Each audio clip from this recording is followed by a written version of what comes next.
門口喺嗰邊啊。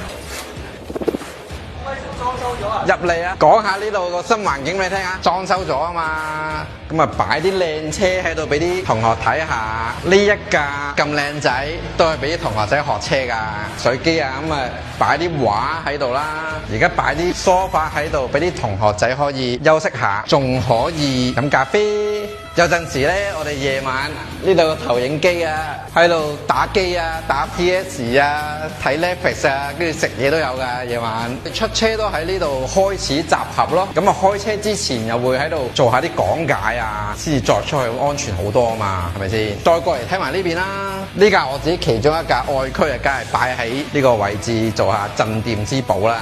噔噔噔噔，限量版嘅嘢擺咗喺度啦。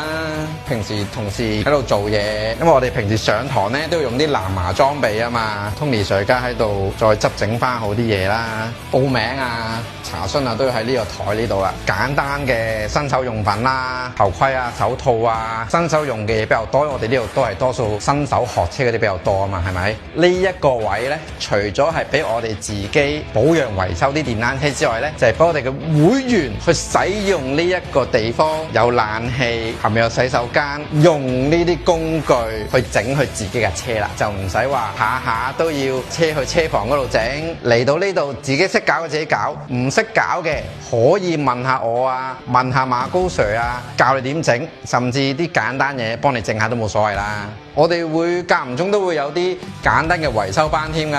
如果搭車嘅話呢，地鐵站喺希慎出口行過嚟3至5分鐘左右就行到嚟㗎啦。地址加路連山道11號 A 同埋13號 A 地鋪就係我哋呢一個範圍嚟啦。得閒過嚟探下我啦，拜拜。